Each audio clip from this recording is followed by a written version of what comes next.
What's up guys, Chris here, grinding out part 22. I'm winging it, I think it's part 22. If not, then you will see by the title of the episode and you can just shout in the comments that I'm wrong. But nevertheless, we have done about 20,000 hands in the challenge so far, 76 hours. Unfortunately, we had a good day. Now, this is today, these two bits. The first session I played excellently. I managed to get 3 streets of value out of Ace King on a King something flop when I'd flopped I'd flopped bottom 2 pair with 7-4. I was going for the, obviously, like, there was a multi-way pot, I was going for the straight or flush and it was suited, so I called with the 7-4 suited, hit 2 pair instead and managed to get 3 streets of value from Ace King. But we had quite a bit of run bad, 2 consecutive pots towards the end of the session. I'll just start off by showing you those, because you know, I feel like you guys do like it when I show you some hands at the start of the session. So let's go for most recent 1,000 hands. Can we get most recent? Oh, that's tournament. Okay, and I guess we will do. Where was it? Is the question. Was that all today? Trying to remember. Oh no, we want biggest losses. Wait, hold on. Something's not working right here, is it? Right, and biggest losses. Oh, that's most recent 100 hands. Most recent 1,000 hands. Yes, please. There's something here. I think, yeah, this one was one of them. This was a really awkward hand. We got Jack 9 suited, 5-handed. Call, raise, raise and a call. I like it because it's suited, we're in position. So we hit top pair. I think, well, we could hardly fold the flop. He could be barreling pretty much his entire range here, so I'm calling this. We hit 2 pair there. I'm thinking, okay, it brings a flush and a straight, but 2 pair is just, he's bet so small. I feel like it's bad to fold 2 pair. And we both check the flop, and look at this. So he rivered the straight on us with the gut shot. So that was really unfortunate. I figured that's possibly what he might be on, which is why I didn't value bet the river. I figured he might have a gut shot because of the small bet on the turn. Now, if I can find my other really annoying hand, was it this one? It might have been this one. Oh yeah, it was this one. So basically just a standard cooler. We bet our flush draw. And here you'll notice, because 2 of the overcards are on the board, we've actually got the 3rd best flush draw behind the ace and the queen. So when the river doesn't come with another heart, I assume we're best. I don't like the river raise, but I feel the reason I call this is because I feel like he might be doing this with a hand like Ace King or King Queen or King Jack. I feel like he'd be doing this with one of those hands as well. Possibly if that was an ace or something, then maybe I wouldn't have called this. But I just felt that because he's probably doing it with trip kings as well, that we have to call, and he obviously had the nut flush in the end, which was unfortunate, but I don't think because of the board texture we could have folded there. But anyhow, we made up for last session. I didn't play yesterday, but the day before that, we made up for that with an $8 session here. I played really well. This was one of the best sessions I've played through the challenge, I think. I pulled a really nice move, which I'm happy with, a bluff 4-bet with 10s. It was just the perfect situation, because there was a guy who'd been stealing blinds from the button all day long, and he raised, doing his usual still. He pretty much raised every button for about 100 hand sample or something. And the guy behind him in the small blind was like the biggest 3-bet ever. He 3-bet like 22% of hands or something. So I had 10s in my I had 10s in the big blind, and I figured, you know, let's just go for the bluff 4-bet here. And they did both fold. So when you can pull off a bluff 4-bet, obviously you get a lot of profit from that, because you get the blinds, the raise, and the 3-bet as well. So that was quite nice. Nice bit for us. So today's session, we will begin the session today. What tables have we got running? So we've got some full rings, some 6 max. I feel like I just did some really nice play on the 6 max. I don't want to. I'm going to go 6 max again here. Also feels I feel like the 6 max is better for videos. I will still do some full ring, but the 6 max just more action. The thing is, like, I can only play 4 tables because I feel like the action might be too difficult to follow, or the tables might be too small in the video if I do more than 4 tables. And the thing is, 4 tables at full ring, it goes fairly slowly still. Not to the point where it's really boring, but just there's not really as much action. Whereas at 6 max, you've got bang bang, yeah, everything's happening really fast. So I think this is probably the best we can do for videos is 6 max. But obviously, I know a lot of you guys play full ring. I play full ring mostly myself, although not at 5 now for some reason. There doesn't seem to be that many good tables, as I've pointed out before. Yeah, so I will still do some full ring. Plan to do some deep stacked as well. It's just that there really aren't that many deep stack tables being played whenever I go on here. 5-0. There were a lot more at 2-0. And also, it's 6 max tables. I just do a bit of a shorter video because obviously the hands take less time, so we can get stuff done a bit quicker. And then I have room to show you hands like I just did there. I've sort of figured, like, after my recent breaking even stretch, which has gone on for quite a while, we obviously started getting out of it, and then we had a few coolers and we ran back down a bit. We're now back up to pretty much what's a bankroll peak. If you have a look, I'm just going to show you the graph quickly. There you are. So we're going back up on our way up, but yeah. So I feel like a change of strategy was needed. I think I've become even tighter. The ultra sort of loose aggressive style that I've been playing at 2-0 and worked really well at 2-0 doesn't seem to work quite as well at 5-0. And you know, when you play a level for the first time, you've just got to work out these things and work out how you need to adapt your style, and that should really help your profit. So I'm just decided to tighten up really, and play a bit more kind of how, you know, my standard style rather than the getting in loads of pots and being really loose style that has served me well at 2-0.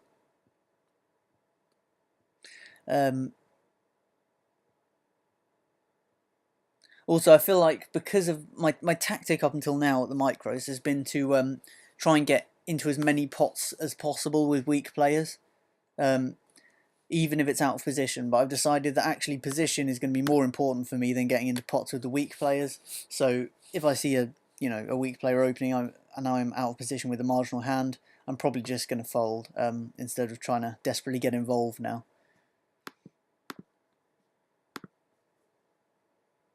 That's basically the change I've had.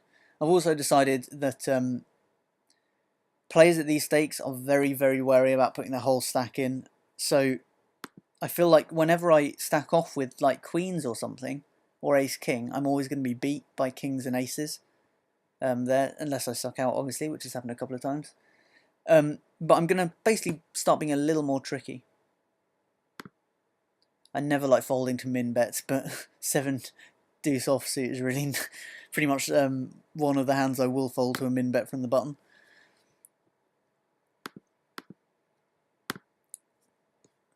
Yeah, so I'm definitely going to also, I think, tighten on my suited connectors a little bit because I've been really going for the suited connectors in this challenge so far at the micros. I might tighten them up a bit. Just because I don't feel I'm actually getting paid off as much.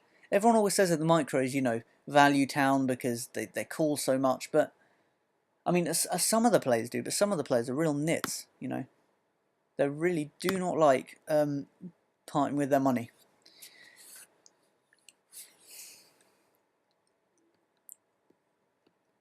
Yeah, you can just call so I can see a nice cheap flop.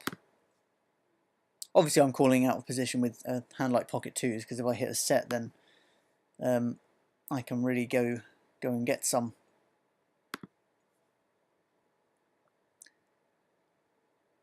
But yeah, I think I'm aiming for the kind of mid-20s VPIP now instead of the 35, 36 that I was running, which is pretty super laggy. It's not my usual, but that's the tactic that worked for me at 2NL, and I felt that it would carry on working, but it seems to have slowed down our progress a bit, so I'm going to tighten up.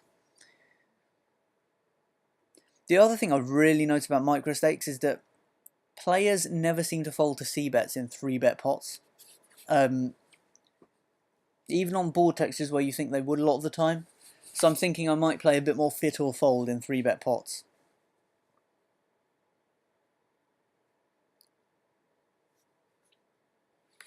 So those are the latest kind of developments to my 5NL strategy that I've devised, and I feel that they should help us break out this even period.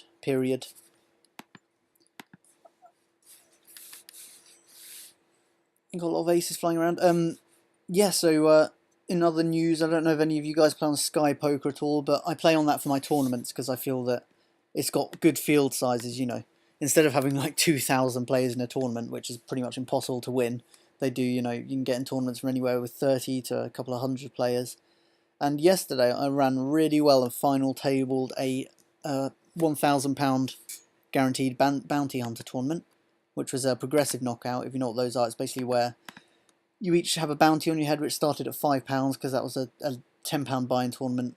Bounty started at £5, and every time you knock someone out, you get 3/4 of the money as prize money, and the other quarter goes onto your own head. So the bounties become bigger as you get through. So anyway, out of a field of 122 players, I managed to final table at 6 max. So I got to the final 6, and I managed to get 4th, which was, I think it was a payout of about maybe £90, something like that. So it wasn't bad. Not bad for someone who is self-admittedly shit at tournaments. I can't play tournaments as shite, but I really like them anyway. Oh, maybe I can after that, I don't know. I felt like I really... Ooh, that's nice. I felt like I did play well, actually.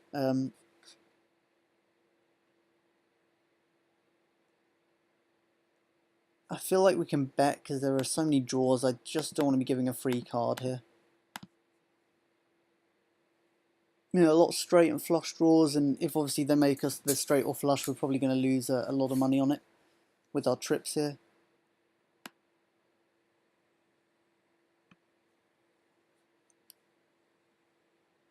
Nah, unlucky, but you know, whatever. It's better than losing a load of money. Winning a small pot's always better than losing a big pot. But yeah, no, so that was a really nice run. I can't quite remember what hand ended my final table run. Yeah, I got it with ace king against kings and... what was it? And pocket sevens, yeah. Ace king against kings and pocket sevens in a 3-way pot, and the 7 came on the flop and the king on the river. So we went out there, unfortunately. Now I'm thinking about 3-betting this.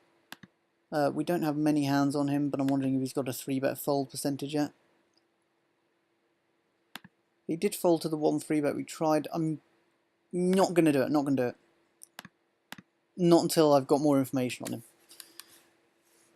him. But yeah, you know. Ooh, don't like that.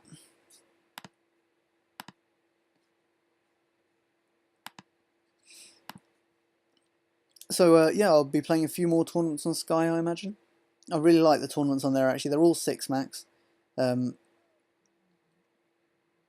And the standard of play is terrible. Even at the £10 buy-in tournaments, which is what, like $15? So it's not really small buy-ins, that. It's quite, what, like low stakes buy-ins? Not micros. For tournaments, $15 buy-ins isn't micros. So yeah, that's the kind of tournament I'm wanting to play a bit more of, obviously. I mean, it wasn't even difficult to get to the final table. And you think it would be in a 122 player field, but you know, I just got my money in good a couple of times and managed to avoid getting sucked out on, and it was pretty good. Obviously, it's annoying that I didn't manage to win it, but what can you do? I rarely win tournaments. I seem to mess up the final tables so often. Don't really have a problem with getting to the final tables, it's just I mess them up.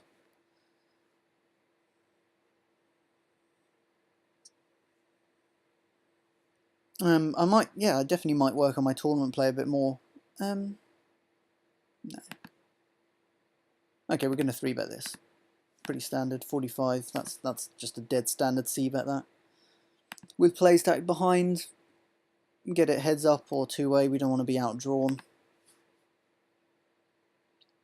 Because with like 4 or 5 plays in the pot, if we hit our ace and one of the other players hits a random 2-pair or a set with a pocket pair or something, we could will stand to lose a lot of money in that spot. Okay, we've been cold called by the big blind up there, which usually means something that flops well. So that flop might not look too dangerous, but I would often expect him to have hit it in some way with like a straight draw, maybe a pocket pair. I don't feel safe c-betting 2 players. We'll just try and hit our ace-king, or maybe a spade as well. That's not what we hit in the end. Yeah, I was expecting that. It wouldn't surprise me if this guy has some low cards in his range here.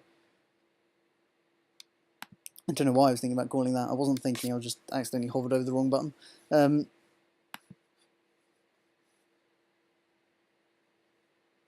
I mean, I would feel that potentially there's actually a chance we could hit our ace or king.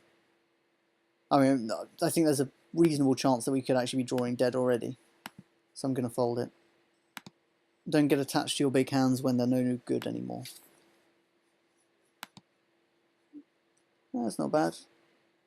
I think we'll take this down a lot of the time. Okay. He was just playing that very cautiously. I think he could easily have made a value bet with that hand. But, they often don't. They play so passively at these stakes. Value bets don't happen all that much.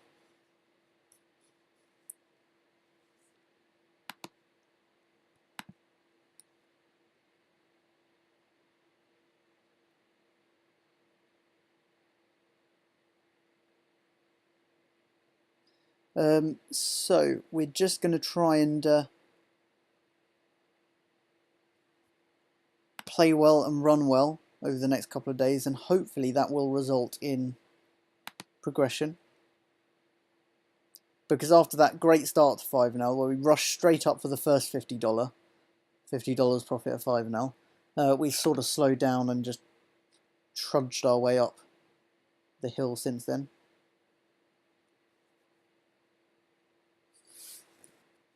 Now this could be an opportunity for a 3-bet. He's not called either 3-bet, and he's raising from a late position, so I actually think we can go for this. And we've got a decent suited hand if it doesn't work out, which it doesn't. I feel like he's often got an overpair. I think he's also got some stuff that he might fold here. I'm not going to do it. I feel that it's not a profitable move. When he checks back, though, I expect him to have bet an overpair at this point. So we're actually going to go for the move and hope he folds it, and he does. I guess he must have had a king-queen, something along those lines, probably. Cut down to 3 tables. So we've got a raise. We're obviously going to re-raise. I guess I'm stacking off against Kuddle if he shoves now. I think a lot of the time it's going to be a coin flip, and we've got a lot invested compared to the effective stack in this hand, which is 230. So if he 4-bet shoves, I'm guessing I'm going to actually have to call it off. Oh, another cold call. That's been happening a fair amount, hasn't it? Well, I'm a bit nervous about this flop, but I don't really see what we can do on it. I feel we've got the best hand a lot of the time. But the cold caller, I'm a bit worried about pocket 5. Again, that's fine. Good. I was a bit worried about pocket 5s, pocket 2s. Because cold calling usually happens when there's a large potential for a multi-way pot. Right? So people usually cold call with things that flop well, like small pocket pairs, which you want to play multi-way, as well as suited connectors and suited one-gappers as well, some stronger suited one-gappers. But I guess he must have had one of those and just completely whiffed the flop. So I feel like we've actually turned a decent, some sort of profit in this session. It feels like that.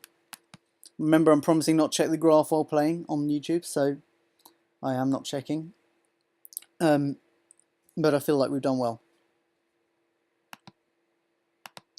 So, I mean, if we're at 175, I mean, we were at 173 something before the start of this session, so potentially we've only got 5 more stacks to go, which I would hope to make definitely by the end of this week.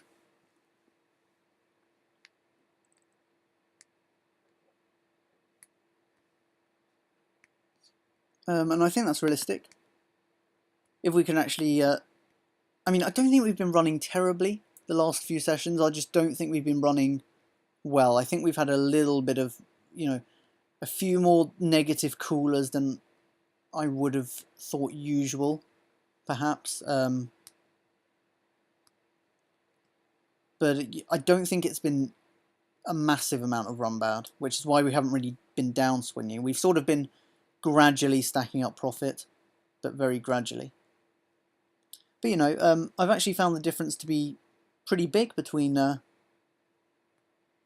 and 5NL. I've actually found there to be a lot of difference. The players at 5NL are a lot more aggressive, a lot more 3-betting pre-flop, a lot more raising on the flop.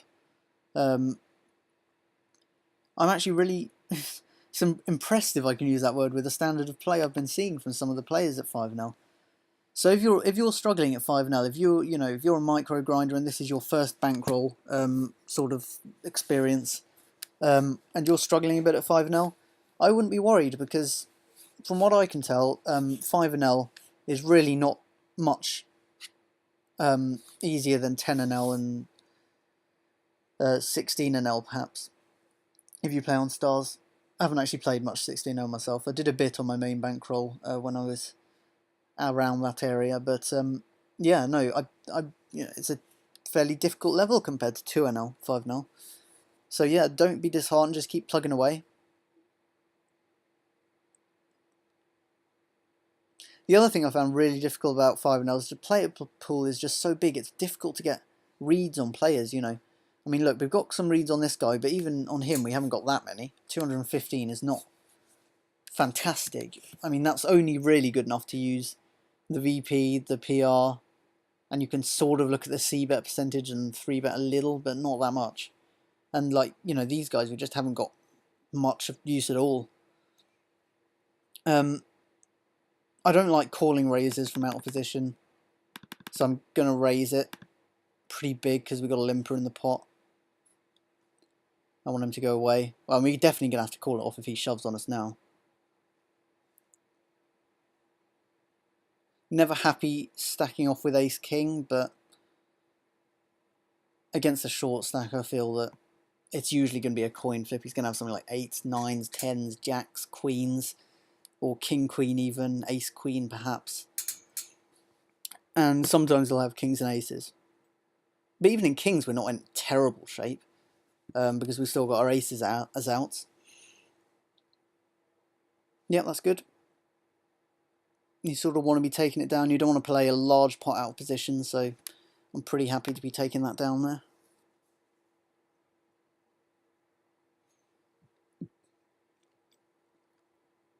And that's something I would actually mention quickly, is you don't want to be really calling raises out of position, unless you've got a hand that flops well, suited connect to small pairs.